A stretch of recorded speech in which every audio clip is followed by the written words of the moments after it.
It is a weather impact alert day, joined by meteorologist Chris McGinnis for the latest on what we can expect. Yeah, and with those winds picking up from time to time, we still have a lot of leaves on the trees. The rain, that's more for the wind to catch. And so, we could run into some situations with some down limbs and whatnot. Another facet to this storm is the high surf and the coastal flooding that's ongoing, coinciding with the king tides arriving along the Oregon coast.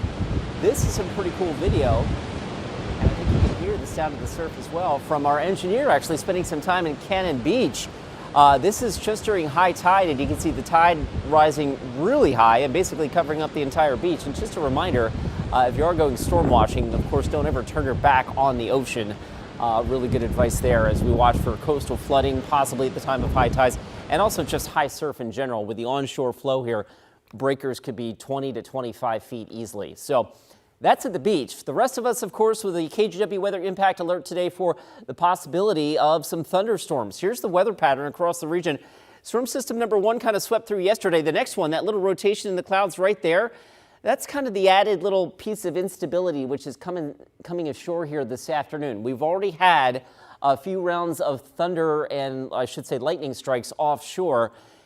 In between, we're also getting some sun breaks, as you can see here on our visible satellite imagery. I point that out because the sunshine helps to warm the ground and kind of increase the instability. All of that to say that we actually maybe slightly increase the possibility of some thunder showers west of the Cascades this afternoon. And in fact, the Storm Prediction Center does have at least a slight risk or a marginal risk here for severe weather up and down the I-5 corridor through the remainder of today. We have had ongoing special marine warnings for strong thunderstorms offshore. The little lightning indicators on here over the last 3 hours, you can see we've had them collecting here just offshore, and the instability there is going to work its way onshore as we go into the next several hours. So with that in mind, thunder is possible as we go into the afternoon and early evening here across the I-5 corridor. Right now, we're getting a break in the rain in Vancouver, but there's a pretty good shower passing on through Lake Oswego and working its way on over into Milwaukee right now.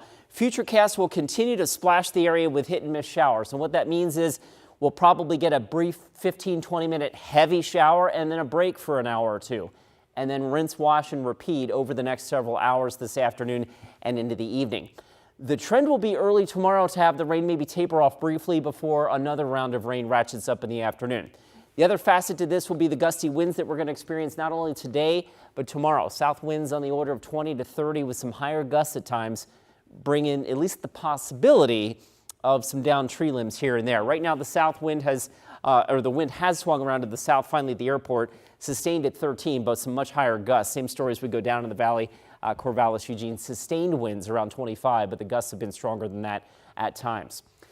Here's the live look from Vancouver. This brings to the waterfront, looking down on the Columbia River there. It's kind of choppy there in the gusty wind. Note the temperature, too, has jumped up to 63 at last check.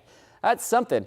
Meanwhile, the leaves are flying in the air here near Salem as we get some more raindrops for you folks. Sustained winds at 20. The plan across the region keeps temperatures in the upper 50s to low 60s for the rest of this afternoon. I don't think we'll get a whole lot warmer than this as we see an increasing threat for showers and, again, possibly some thunder through this afternoon.